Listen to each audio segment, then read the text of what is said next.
Ideal House, Part 2. Here is a summary of the essay.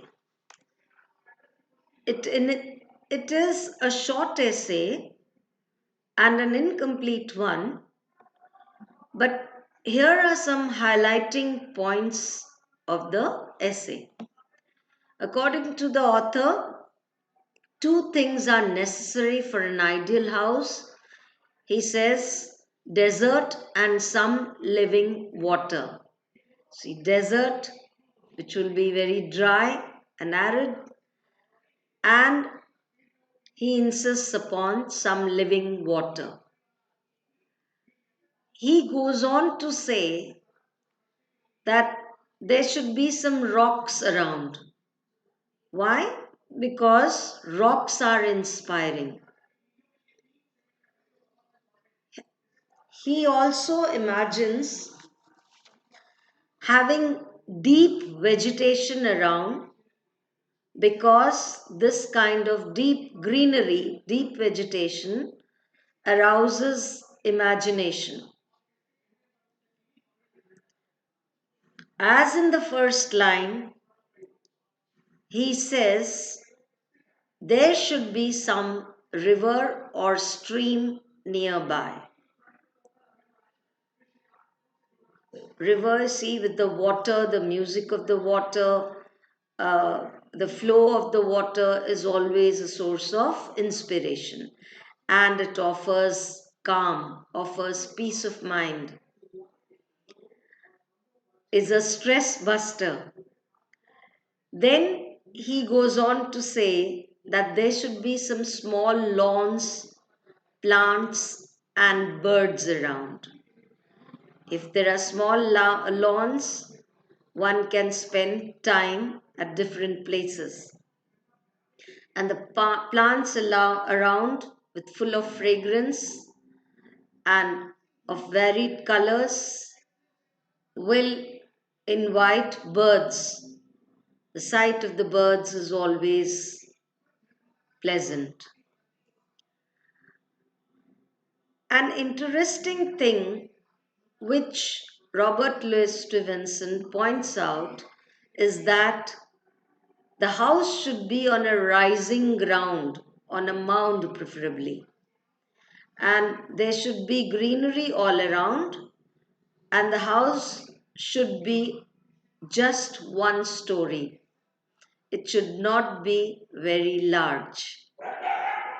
Then there is a very good description of the kind of library which he intends to have, with large bedrooms and the ones which have almost no furniture, so that he can recline anywhere, he can be present anywhere, and at each place which he describes, there is a list of books which he would love to find around him. That is what makes the essay so interesting. When he first says that two things are necessary in the neighborhood where one proposes to spend his life: a desert and some living water. This is the surrounding. Then he goes on to describe the Scottish moor with birches and fir groups and the sandhills, and then says that the house must be within the hail of either a river or a sea, that is a water body. And the river is fit for poetry, he says. And the stream which he proposes should be narrow enough to cross,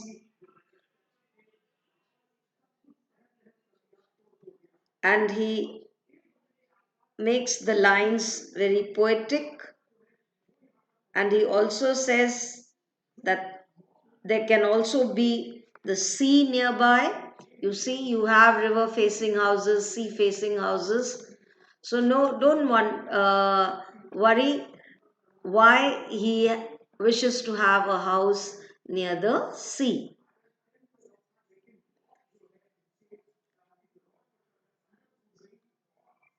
Then he goes on to describe the trees that he wants around him. He has named several trees and he feels that there should be a gardener employed who should intently take care of the garden, of the garden landscape. And the garden should not be without birds.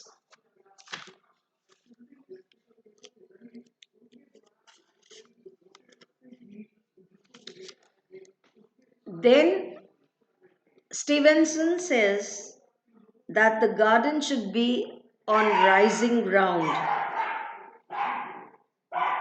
And then he goes on to describe each room. That part of the essay makes it slightly more descriptive. Otherwise, you feel it is more autobiographical in content.